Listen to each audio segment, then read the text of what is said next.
Hello everyone and welcome back to my channel on finding your path to your best emotional physical health and a continuation of our series on this complex PTSD and some of the things that are important to healing from it. So please hit subscribe if you want to hear new videos as they come out about every week. So don't forget to download your 5 free videos also on how to lay your foundation for finding your best path to your best emotional and physical health. So with that, let's get started because we're almost at the end of this series and we want to kind of get everybody with all the information they possibly can to help heal. So please feel free to share this with as many people as possible so that they can also get healing and find peace and happiness in their life. So with that, I just want to get into today's topic, which is kind of healing through relationships. And now we've talked about pretty extensively how complex PTSD disrupts relationships and causes significant issues, both with family, work relationships, and also just people in general, and also the relationship with the self. So we want to think about how we can heal that. So because relationships in general are what cause the actual fracture and the ruptures, the early relationships in our childhood, you have to heal them through relationships. That's a significant part. You may be able to heal quite a bit without that, but the final healing will not come until you can learn to develop a significant relationship, a trusting relationship that replaces what you did not have as a kid.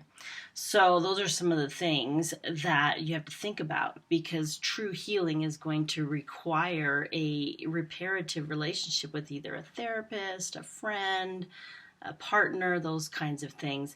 But as we've talked about in some of the earlier videos, if you've recovered from PTSD or you are recovering, you tend to rupture those relationships.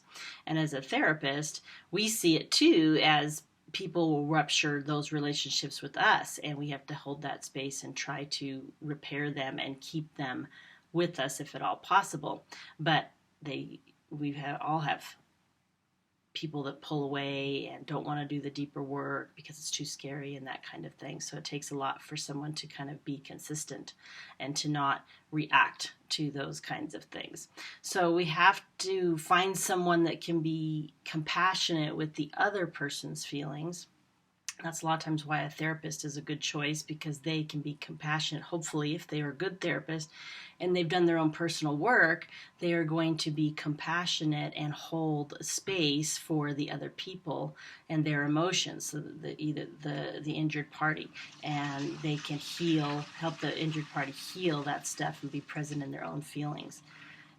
So one of the things you need to look for, and whether this be in your friends, in a therapist, and those kinds of things you need if you're trying to heal from complex PTSD or heal relationship issues, which tend to stem from that, you need to look for someone that is comfortable with feeling and expressing their own negative emotions, fear, shame, depression, anger, all of those things. If they have a little bit of problem feeling those and a little bit of problem expressing them in a healthy manner, it might not be the best relationship. But if they're working on it or kind of exploring some of those things, then they might be a good choice, because they can model those good behaviors and those ways of sitting with the emotion and being with that. So just those are something to consider when choosing someone to try to be vulnerable with and kind of expose some of those things. Know that those are the things you look for in those people, okay? So relationships like this actually help provide this co-regulation, and because the two people will help regulate each other as they kind of grow through this. Even if one is a little bit more developed in some of their regulatory processes than the other, they still will kind of feed off of each other, because they will recognize, okay, this is where I was not that long ago, and kind of hold space for that. And I've actually had to explain that to several people, friends, family members, how you can hold space and be okay and actually be one of the healthiest people to hold space from, because you've made that journey when you've actually made the healing and you're going to help somebody else. And those mirror neurons that we haven't talked a lot about, but there's a lot of neurobiology that we haven't even gone into. We have mirror neurons as we learn to mirror each other in healthy and unhealthy behaviors. So hopefully, if you choose someone that is a little bit more healthy, that you can learn to mirror them in your relationships. So the challenge with a lot of this is within complex PTSD, people have not learned the communication skills effectively to do the things that they need to do to connect in relationships, and they can sometimes be very, very difficult.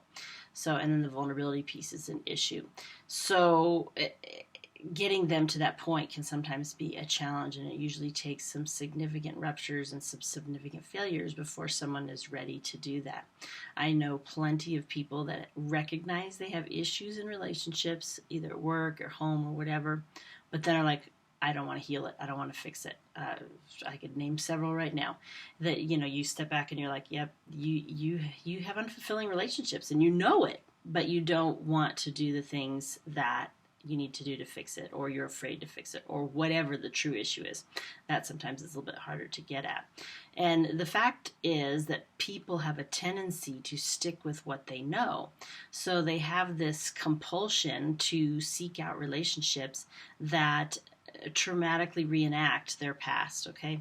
So that's real common. Or they create situations in which their past will be traumatically replayed, which can happen. Sometimes people will rupture relationships to force the caring person that maybe could have been open for them to reject them or leave them. So then they go back into that abandonment depression, and they're like, see, everybody abandons me, but they don't want to acknowledge I pushed them away or I caused these ruptures, and I'm not willing to be vulnerable and move forward in some of that.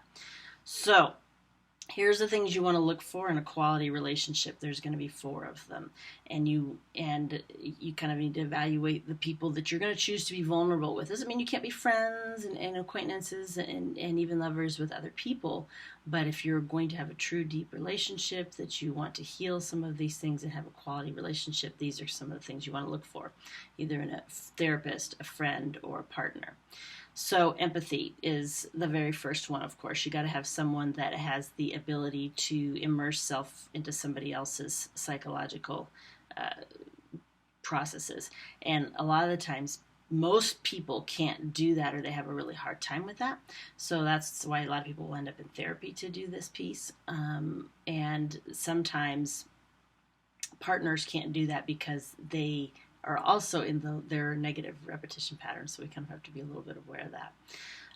Authentic vulnerability is number 2, and that's also hard for a lot of people because people are, have a lot of shame and guilt and fear and all these things around expressing themselves and their true self because they've been told negative things before, and you shouldn't be this way and you shouldn't be that way.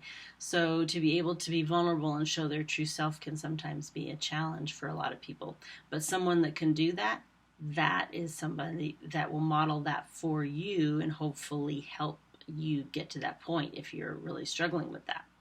Number 3 is the dialogicality. We'll say that 5 times fast, dialogicality.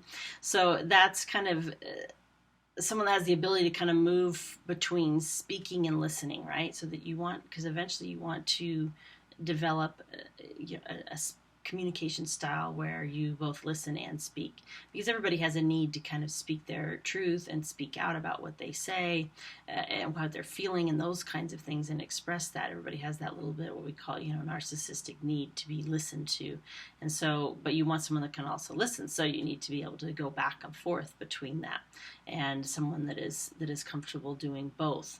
Someone that just listens all the time isn't going to be someone that can model any healthy behaviors in a relationship, so you kind of have to consider that. And the very last one is an interesting one, and I've found this in a lot of relationships, and just in my own, and I see it in other people. You have to be willing to do collaborative rapport repair, which is the fancy term for healing a relationship when you have a rupture. All relationships have rupture, okay? And if they can repair, they will typically grow closer. But the people that are having difficulty with repair, especially if they've developed some sense of closeness and they've been accidentally hurt, or you accidentally hurt someone, maybe you're the one that's done something to somebody, those things, if you walk away or you're unwilling to kind of work through that with somebody, and people see that in relationships, they say things like, oh, you're too much drama, or you like conflict. Well, nobody really likes conflict, but it's a fact of life. We have conflict. We cannot escape it, but it's what you do with that, and can you heal from it and work through it with your partner, that really, really matters, because all of that is normal. You have to be able to work through the conflict and be closer because of it. And that can't always happen if somebody isn't willing to do some of the other three things that we've mentioned prior to this. Because a lot of times in conflict, people shut down.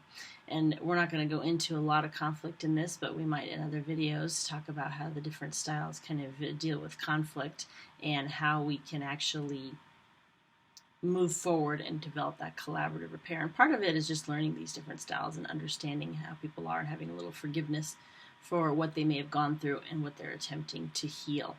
So that's kind of in a nutshell about how the healing relationship is actually going to help you work through PTSD. And you want somebody that can do those things for you. So with that, I'm going to let you go for today. Please make sure if you need extra coaching on this, you connect with me on the website, and look forward to speaking with you a little bit more. We're also going to be developing some more classes and some courses around these subjects, and please let me know how I can help you. That's it for today. Thanks everybody, and have a great day.